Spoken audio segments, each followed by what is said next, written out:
So we have this idea about ourselves, who we are, who our friends are, what we like, and then you get caught up in this whirlwind of social pressure, peer pressure still at your 30s and 40s and fucking 50s. It Yeah. never ends. So like um peer pressure in your adult life. What has been your experience with that, and were you afraid to kind of let those people go? Like what was your journey through looking people in the face and people who you had relationships with and just saying, bro, I can't hang with you no more? Or what was that like for you? My thing was this. I knew because what I did for the to quit was I had to remove the temptation to hit up those people. And that was Right. probably the hardest thing to do because back of my mind, I could have been like, oh yeah, I can hang out with them and do shit like that. They can still do the shit that I used to do. And I was like, no, you can't, dude. You're an idiot. So I just slowly just removed them. I didn't say peace or anything like that. I think they kind of figured out that we're not going to be friends or we're not going to be acquaintances, and so to get through that, that was the hard part. But the thing is this, I have a lot of friends of mine that are still partake in drinking and partake in partying and everything like that. They all respect me, you know. They all respect that.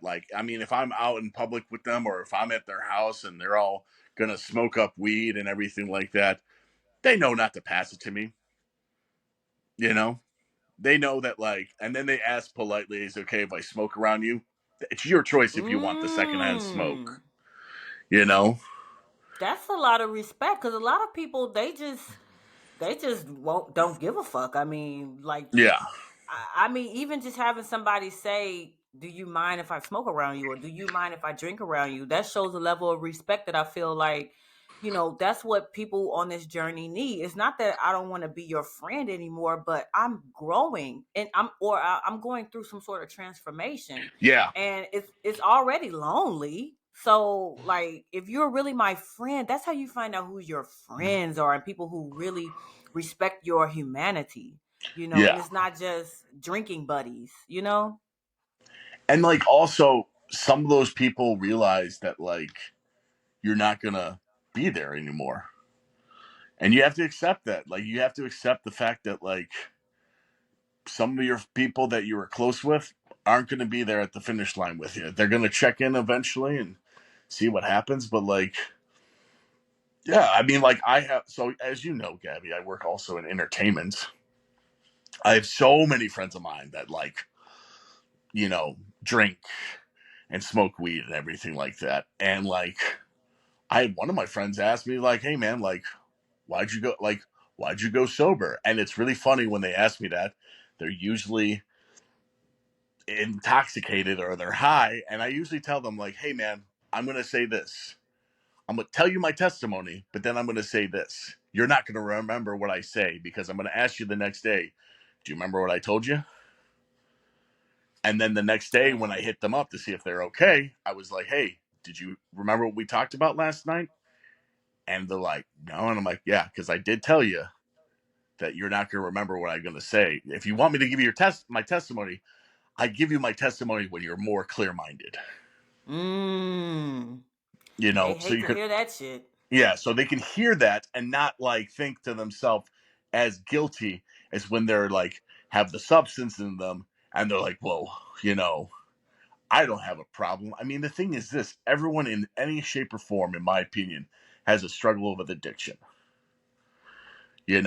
With our cell phones, with our coffee at Starbucks or Dunkin' Donuts, wherever, if whatever coffee you like, caffeine, sugar, everyone has a little addiction. It's just knowing that you have that problem and how do you maintain, how do you either sub it out?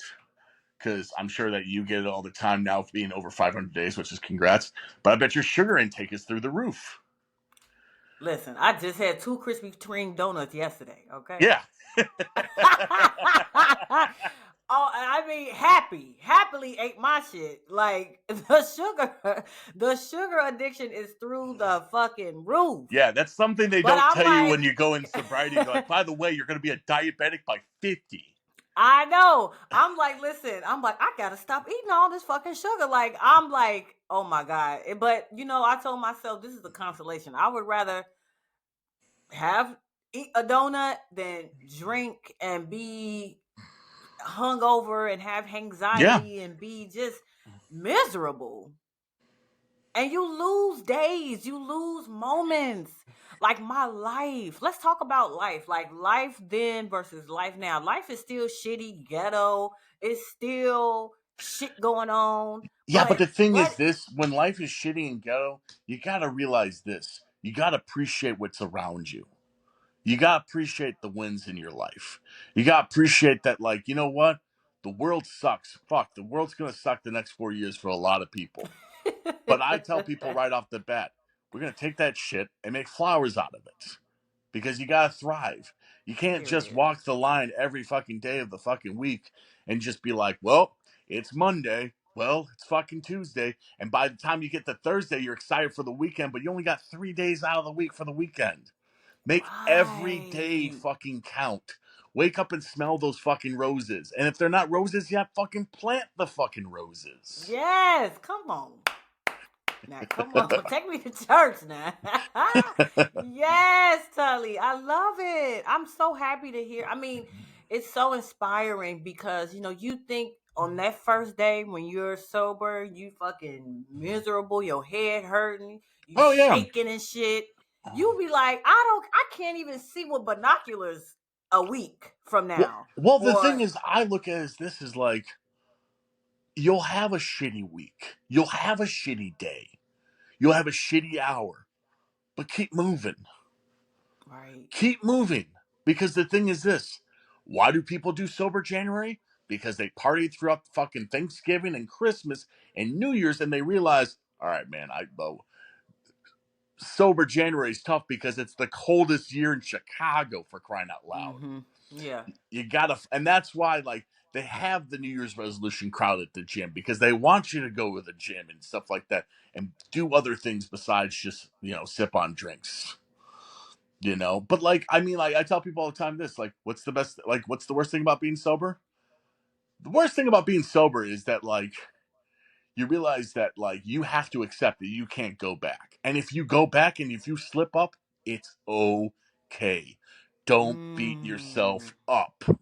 There's too many people that do sober curiosity with me that tell me, "Oh, I'm curious about sobriety, but like I'm gonna do it for like 7 months and then I'm gonna have a sip of alcohol." And then once they have a sip of alcohol, they feel bad because they just drank a whole 6 pack. And I'm like, Mm-hmm. okay, cool. You're rewarding yourself after 7 months, you know? But if you really want the real test, and this is what I've learned, is you put a 6 pack in your fridge. If people are listening that think they have a problem with booze and everything like that, buy a 6 pack of your favorite drink. It can be White Claw, it can be High Noon, it can be Miller Lite, it can be Lagunitas, it can be like Coors Light, it can be any 6 pack you want. You put that 6 pack in the fridge. See how many drinks you have in a day.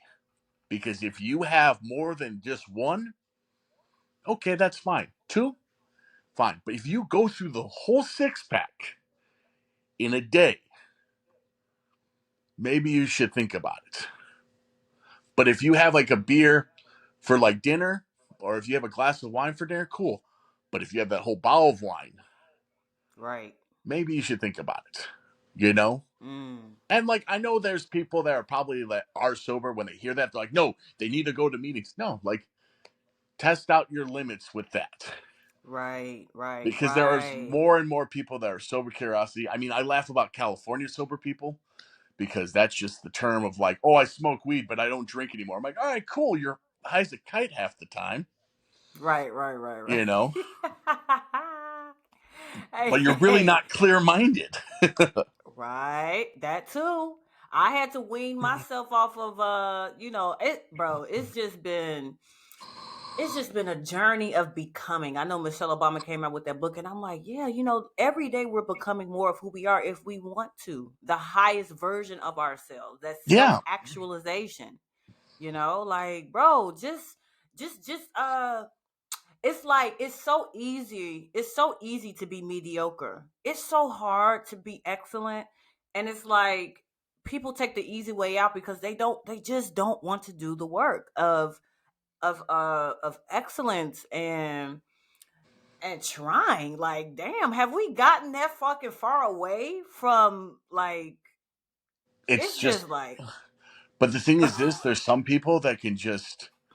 I mean, I got very lucky that I'm very fortunate that I know how to like just not do the stupid shit anymore. But I still have that therapist that I talk things out. There's people for out there sure. that if they want to go sober, that they need that structure, do 12 step. Right. And that's okay. Like, we are so afraid, I feel like, which is why I love the Reframe app. Shout out to the Reframe app. Shout out to the Reframe family. This is why I enjoy the app so much, because every day, like, in those first like 30, 60, 90 days, it'll say day 3, like your toxins or whatever. Day 14, you're getting your first night of good sleep. Day 35, your happy hormones are starting to balance out. Like, it'll tell you as it goes on. It'll give you uh a little games you can play, because they say scientifically a craving only lasts about 20 minutes. Yeah. So when you know this, it's like, damn, 20 minutes. All I need is 20 minutes to ride this wave and come back down. So all of these different tools and strategies and like information that I feel like we just think it's willpower. Like, I'ma just stop drinking. Like, no, Well, like, this shit is a alcohol poison. It's a well, drug. well, the thing that's crazy now too is I've been reading more about what I've read that the generation below us, Gen Z, is more sober. That's what I read. I read that Yeah, recently. I Yeah, I read think. about the generation. Shout out to those people, even though they drive me crazy. Right. But like they're more sober, and they also are more gym conscious, so they're gonna have body dysmorphia like crazy. But Mm, but yeah, they're just more sober minded individuals, which is very interesting to see because like our generation, we go from our parents and everything like that. But like we'll see what's to come, you know. for sure. I mean, like what I don't think we'll ever live in a world where like alcohol will not exist Right. because people still need a vice, whether it Mm, be sugar, whether it be cigars, whether it be cigarettes, whether it be like, anything. Addiction will be everywhere, you know? yeah. So a sober nation, not gonna happen. I'm gonna put that out there in the universe. That's never gonna happen. And I'm okay with that Mm-hmm. because I'll be real. If I was in a commune with all sober people, I think we all go nuts. You You know? need something. You need a little razzle dazzle. Keep the excitement. Yeah, But exactly. yeah, we're about 3 minutes out. But so I wanted to real quick ask you if you're what type of sober NA options are you kind of Um, exploring? I really love the ones that are zero point zero lately. So like, yes, I do drink non-alcoholic beer. So if there's sober people that are gonna backlash that, I'm just like, hey, it's my thing. I do like the Corona NA. I do like the Guinness NA. But also I Mm. just love Liquid Death. I wish Liquid Death can sponsor me. Um, Hey, Liquid Death, you hear that? He's a wrestler, actor, um, actor. motivational speaker. No, Liquid Yes. Death is like probably my favorite um drink when I'm out. If a bar has Liquid Hmm. Death, I feel like I'm still at the party. I Yes. don't feel as bad, and people Yes. don't think that like, okay, he's just drinking sparkling water. It's just really cool. I like the design. I like the taste. You Yep. know, Yeah. So, last thing. This is the Unsolicited Podcast. What is one piece of unsolicited advice you can give to our listeners right now? take it day by day. Take it Period. day by day. You heard Don't beat yourself up and breathe. Trust the process and it. enjoy this journey. Mm. You Well, know? there you have it, folks. Tully, thank you, my friend. You're the first guest on the show, so Oh, I might have cool. to send you an award, a certificate. But I want to thank you so much again for joining us on this journey. Dry January is, gaining steam here in America, and I hope whoever's listening just can laugh about it, not take yourself too fucking seriously. Enjoy the journey, like Tully said. Smell the flowers, and if you don't have any flowers to smell, or if your flowers smell like shit, plant some new flowers. Yeah, You are fucking in the start driver's blooming them. seat. Yes, you are in the driver's seat of your life. Take control of your life. You are the co-creator of your life. Create something beautiful.